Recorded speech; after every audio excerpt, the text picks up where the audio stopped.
Welcome back to my channel Bengali life with Deepavali. কেমন আছেন সবাই? আশা করি ভালো আছেন। আজ চলে এসেছি লক্ষ্মী পুজোর একটা ছোট্ট ব্লগ শেয়ার করতে। এসেছি লক্ষ্মী পুজোর কিছু বাজার করতে। দেবদাস অলরেডি কিছু বাজার করে নিয়েছে। আমি এসেছি খই, নারকেল, গুড়, তিল এই সমস্ত কিনতে।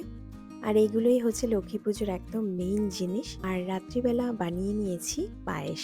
আগের দিন রাত থেকে আমি মোটামুটি রান্না শুরু করে দিয়েছি। আর এখানে বানাবো নারকেলের নাড়ু। এর জন্য গুড়টাকে আমি প্রথমে গলিয়ে নিচ্ছি গরম জলের মধ্যে দিয়ে, নারকেল দিয়ে সেটা একটা খুব সুন্দর পুর করে নিয়েছি। নারকেলের পুর খুব তাড়াতাড়ি ড্রাই হয়ে হার্ড হয়ে যায়, এর জন্য আমি আর দেবদাস দুজনে মিলে বসেছি নারকেলের নাড়ুটা বানাতে। এখানে আমি আর দেবদাস দুজনেই বসে গেছি খই বাজতে। খইটা প্রত্যেকবারই কিনি, এত বেশি ধান থাকে না, এবারে অনেক বেশি ধান ছিল। আর এখানে বানাচ্ছি খই রূপরা। আমি ছোটবেলা থেকে আমার মাকে এইভাবে খই রূপরা বানাতে দেখেছি। আর এখানে বানাচ্ছি তিলটা বানিয়ে নিচ্ছি আগে, পূর্ণিমা পড়ার আগে। যেহেতু তিলটা ভালো করে ভেজে নিতে হয়, তাই আমি পূর্ণিমা পড়ার আগেই কিন্তু তিলটা বানিয়ে নিচ্ছি। এই তো তিল বানানো হয়ে গেছে পুরোপুরি। তিলটা হয়ে যাওয়ার পর একটা প্লেটের মধ্যে ঘি একটু ব্রাশ করে নিয়েছি আর তিলটাকে ঢেলে দিচ্ছি। তিলটা অনেক বেশি হার্ড হয়ে গেছিল বলে আমি ছুরি দিয়ে তিলটাকে কাটতে পারিনি, তাই আমি তিলটাকে জাস্ট টুকরো টুকরো করে ভেঙে নিয়েছি।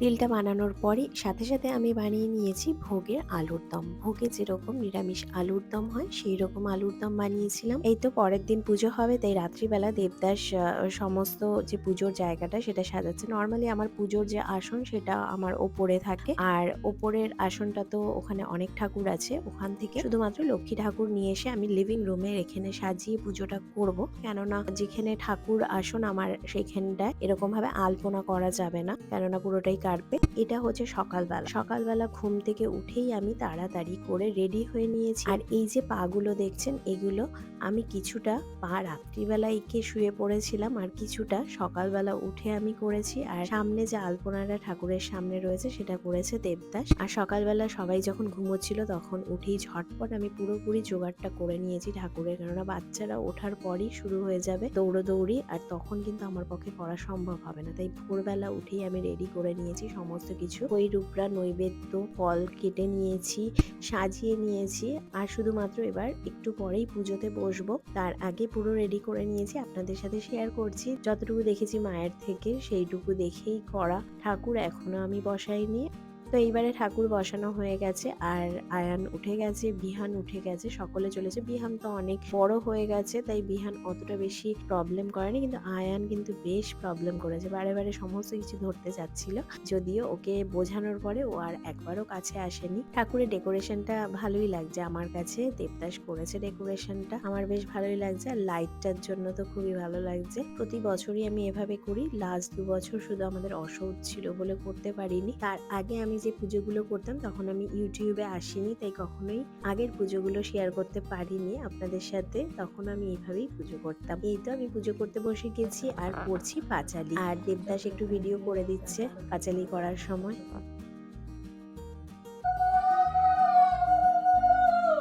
তো দেবদাস একটা সুন্দর ভিডিও করেছে একেবারে আমাদের এন্ট্রান্সে আমি দেখেছি আমাদের বাড়িতে লক্ষ্মীর এরকম পা আঁকতে আমার মাকে সব সময়। তো আমিও এন্ট্রান্সে এরকম লক্ষ্মীর পা এঁকেছি, ভালো লেগেছে আমার এই ভিডিওটা।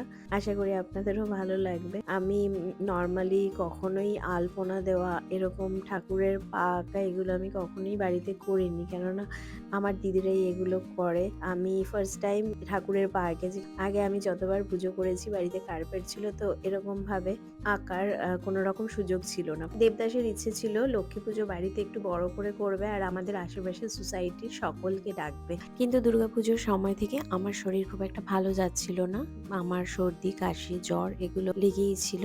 তো এই জন্য আমি খুব একটা রিস্ক নিলাম না, কেননা হিসেব করে দেখলাম প্রায় 60-70 জন হয়ে যায়। আর আমার শরীরটা ছিল ভীষণ উইক, আর এত লোকের একসাথে গ্যাদারিং হলে না আরো শরীরটা আমার খারাপ করতো। বিদেশে তো কোনো হেল্পিং হ্যান্ড নেই, একলা হাতেই সব কাজ করতে হয়। আর আমি যদি অসুস্থ হয়ে যাই সমস্ত চাপটা এসে পড়বে দেবদাসের ওপর। ওকে অফিসের সাথে বাড়ির সমস্ত কাজ আর সাথে বাচ্চাদেরকেও দেখাশোনা করতে হবে। আর দেবদাস একদমই ছুটি নেয় না হুটহাট করে, এই জন্যই ডিসিশনটা চেঞ্জ করেছিলাম। তাই আমি জাস্ট সমস্ত বাড়িতে প্রসাদ পাঠিয়েছি। শুকনো প্রসাদগুলো আমি জিপলক করে পাঠিয়েছিলাম, থার্মোকলের কন্টেনারে পাঠিয়েছিলাম, পোলাও আর আলুর দম যেটা বানিয়েছিলাম, আর পায়েস। দেবদাস টোটাল 3 বার বেরিয়েছিল প্রসাদ দিতে, কেননা অনেকের বাড়ি বিভিন্ন জায়গায়, তো সোসাইটি ছাড়াও আমি আরো বেশ কয়েকজনকে পাঠিয়েছিলাম প্রসাদ। প্রায় 15টা 20টা বাড়ির মতো আমি দিয়েছি প্রসাদ। আর আমার মাঝে রাইস শেষ হয়ে গেছিল, আবার আমাকে রাইস বানাতে হয়েছিল। আর দেবদাস যে স্কুলে পড়তো ছোটবেলায়, সেই স্কুলেরই সিনিয়র দাদা আর দিদি এখানে থাকে, তো ওদের বাড়িতেও পুজো হয়েছে। ওরা হাজব্যান্ড ওয়াইফ অ্যাকচুয়ালি, ওনারাও আমাদেরকে প্রসাদ পাঠিয়েছে। এই হচ্ছে প্রসাদ। দিদি তো অনেক কিছু বানিয়েছিল, খিচুড়ি বানিয়েছিল, লুচি, সুজি, তারপরে বিভিন্ন রকম 2 রকম সবজি বানিয়েছিল। দিদির সাথে আমাকে একটা খুব সুন্দর গ্রিন কালারের ওই ছোট্ট একটা ব্যাগ দিয়েছে। লক্ষ্মী পুজোর ব্লগটি কেমন লাগলো অবশ্যই জানাবেন। আজকের ব্লগটি এখানেই শেষ করছি। সকলে ভালো থাকবেন, সুস্থ থাকবেন, আর বেঙ্গলি লাইফ উইথ দীপাবলির পাশে থাকবেন। নমস্কার।